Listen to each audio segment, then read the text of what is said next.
বাংলা, যেখানে একটা সময় পুরো ভারতবর্ষের রাজধানী ছিল, যেখানে সাহিত্য, কলা, বিজ্ঞান, চলচ্চিত্র সমস্ত বিষয়ের বড় বড় পণ্ডিতরা ছিলেন। রবীন্দ্রনাথ ঠাকুর, ঈশ্বরচন্দ্র বিদ্যাসাগর, স্বামী বিবেকানন্দ, নেতাজি সুভাষচন্দ্র বোস, সত্যজিৎ রায়ের মতো আরও অনেক মহাপুরুষের জন্ম এই বাংলাতে। বাংলার তাঁতে বোনা কাপড়ের প্রসিদ্ধ তখন দেশ বিদেশে ছড়িয়ে পড়েছিল। পুরো এশিয়ার মধ্যে মোট টেক্সটাইলের প্রায় 50% এবং র সিল্কের প্রায় 80% সাপ্লাই করত বাংলা একাই। ঢাকার মুসলিন এবং মালদা মুর্শিদাবাদের মলমল ছিল গোটা পৃথিবী প্রসিদ্ধ। তখন বাংলা আর্থিক দিক থেকেও এতটাই ধনী ছিল যে ফ্রান্স ট্রাভেলার ফ্রাঙ্কোইস বার্নিয়ার এবং ব্রিটিশ জার্নালিস্ট উইলিয়াম ডিগবে বাংলাকে ইজিপ্ট এবং ব্রিটেনের থেকেও সমৃদ্ধ বলে আখ্যা দিয়েছিলেন। কিন্তু এখন এগুলো শুনলে গল্প বলেই মনে হবে, কারণ বর্তমানে বাংলার অবস্থা সব থেকে ভয়াবহ।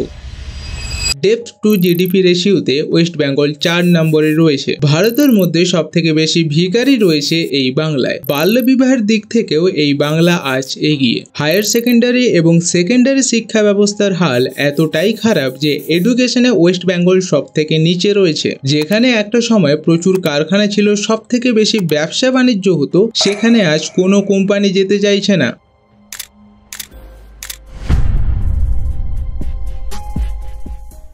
তো বাংলার এই দুর্গতির আসল কারণ কি এবং এর পেছনে কে রয়েছে, সমস্ত কিছু ডিটেলসে আজকের এই ভিডিওতে আমরা আলোচনা করব।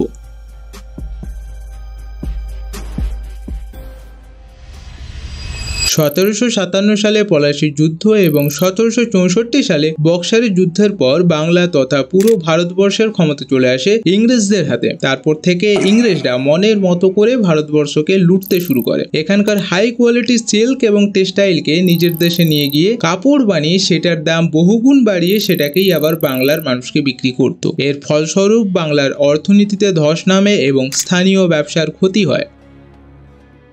1757 সালে Lord Cornwallis British parliament settlement act নিয়ে আসে, যা বাংলার কৃষকদের ওপর একটা অভিশাপের মতো নেমে আসে। এই অ্যাক্টে বলা হয় যে চাষ হোক বা না হোক কৃষকদের একটা ফিক্স অ্যামাউন্টের ট্যাক্স দিতেই হবে, আর ব্রিটিশরা এই ট্যাক্স আদায়ের দায়িত্ব দিয়েছিল স্থানীয় জমিদারদের। এই অ্যাক্টটা আসার পর খরা কিংবা বন্যার কারণে ফসল ভালো না হলেও কৃষকরা বাধ্য হয়ে জমিদারদের কাছ থেকে চড়া সুদে ধার নিয়ে সেই ট্যাক্সের টাকা মেটাতো। কিন্তু দীর্ঘদিন ধরে ফসল ভালো না হলে চাষিরা সেই ধার নেওয়া টাকা জমিদারদের শোধ করতে পারত না, আর শেষমেশ জমিদাররা ধার পরিশোধ করতে না পারার জন্য কৃষকদের জমি কেড়ে নিত। তো একজন কৃষকের কাছে এর থেকে খারাপ অবস্থা আর কি হতে পারে।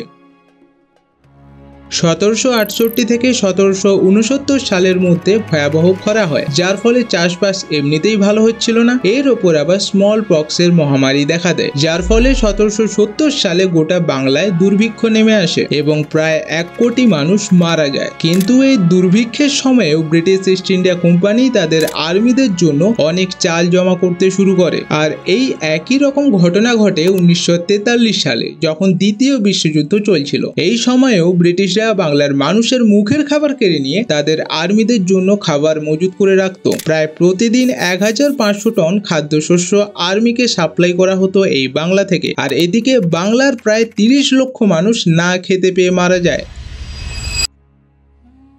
1947 সালে পূর্ব পাকিস্তান বাংলা থেকে আলাদা হয়ে যাওয়ার আগেও বাংলার দুবার পার্টিশন হয়। প্রথম পার্টিশন হয় 1874 সালে, যখন আসামকে বাংলা থেকে আলাদা করে দেওয়া হয়, যার ফলে বাংলার হাত থেকে সমস্ত ভালো চা চাষের জমিগুলো চলে যায়।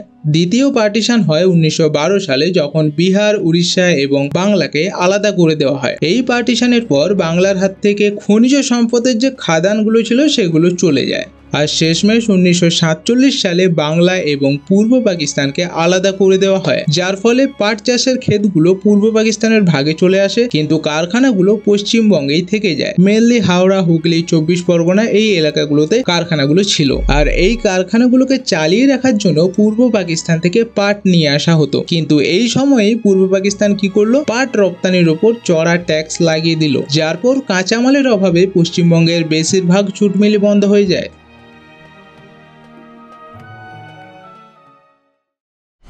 একটি সেন্সাসে রয়েছে 1961 সালে প্রায় 30 লক্ষ মানুষ ইস্ট পাকিস্তান থেকে ওয়েস্ট বেঙ্গলে চলে আসে, কিন্তু এটা তো অফিসিয়াল ডেটা। বাস্তবে এর পরিমাণ অনেকটাই বেশি। বাইরে থেকে এত মানুষ আসার ফলে ওয়েস্ট বেঙ্গলের ইকোনমিতে একটি বিশাল প্রভাব পড়ে।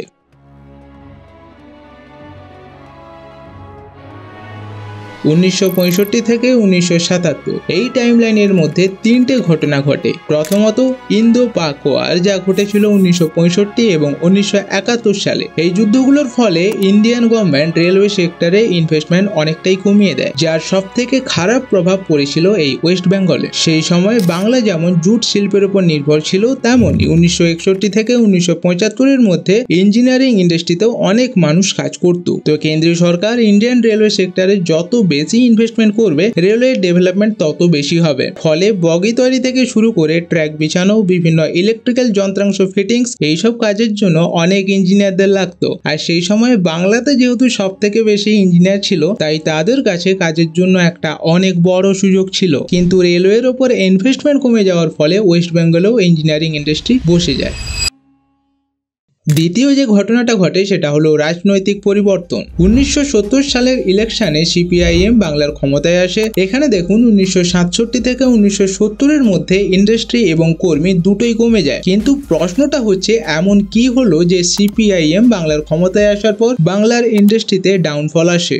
মূল কারণ হলো স্ট্রাইক এবং লকআউট। কর্মচারীরা যখন কাজ করবে না বলে ধর্মঘট করে তখন তাকে স্ট্রাইক বলে, আর যখন ইন্ডাস্ট্রির ম্যানেজমেন্ট কর্তৃপক্ষ কাজ বন্ধ রাখে তখন সেটাকে লকআউট বলে। তো 1967 থেকে 1970 মধ্যে স্ট্রাইক এবং লকআউটের সংখ্যা অনেক বেড়ে যায়, আর এর ফলেই অনেক কোম্পানি ওয়েস্ট বেঙ্গল ছেড়ে অন্যান্য স্টেটে চলে যায়। তৃতীয় ফ্যাক্ট হলো গভর্নমেন্ট অফ ইন্ডিয়ার ফ্রেট ইকুয়ালাইজেশন পলিসি, যা 1952 সালে চালু করা হয়েছিল। এই পলিসি অনুযায়ী রেলওয়ের মাধ্যমে ভারতবর্ষের মধ্যে যে কোনো জায়গায় কাঁচামাল ট্রান্সপোর্ট করার জন্য একই টাকা দিতে হবে। এর ফলে কি হয়, আগে যেখানে কোম্পানিগুলো ট্রান্সপোর্টেশন খরচ কমানোর জন্য যেখানে কাঁচামাল পাওয়া যেত, বেসিক্যালি বিহার, বাংলা, উড়িষ্যা এই জায়গাগুলোতে কারখানা তৈরি করতো, এই পলিসিটা আসার পর যেহেতু যে কোনো জায়গায় ট্রান্সপোর্ট করতে একই টাকা দিতে হবে, তাই কোম্পানিগুলো কি করলো, গুজরাট, মহারাষ্ট্রের দিকে চলে গেল, কারণ সেখানে বড় বড় বন্দর রয়েছে, তো রপ্তানিতে সুবিধা হবে। কিন্তু এদিকে বাংলাতে সব থেকে বেশি খারাপ প্রভাব পড়ে।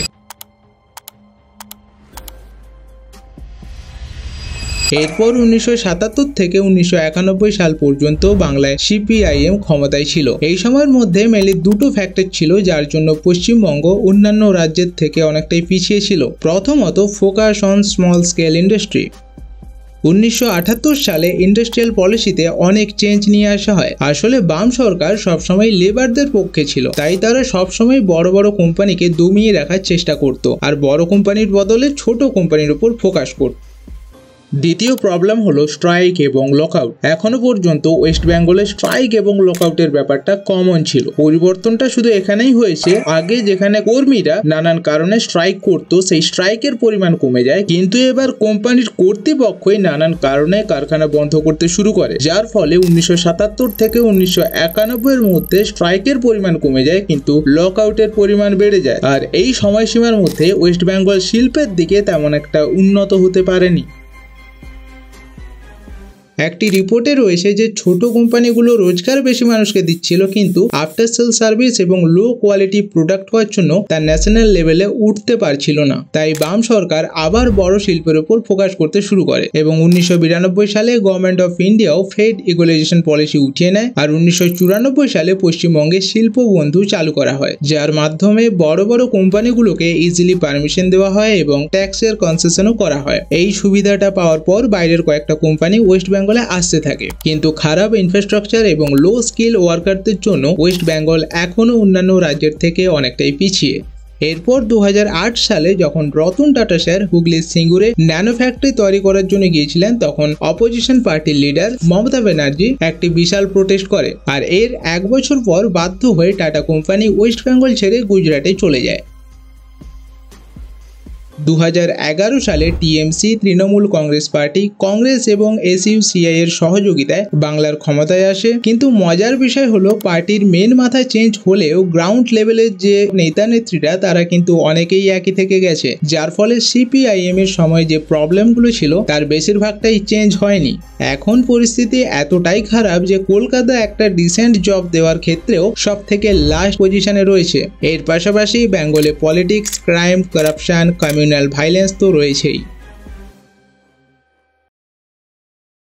তো বাংলার এই ডাউনফলের পেছনে কোনো একজন ব্যক্তি কিংবা কোনো একটা কারণ দায়ী নয়, বিভিন্ন সময় বিভিন্নভাবে একটু একটু করে বাংলাকে তার সমৃদ্ধের আসন থেকে সরিয়ে নিয়ে আসা হয়েছে। তো আজকের মতো আমরা ভিডিওকে এখানে শেষ করছি। দেখা হচ্ছে পরবর্তী একটি নতুন ভিডিওতে। Ta ta, by.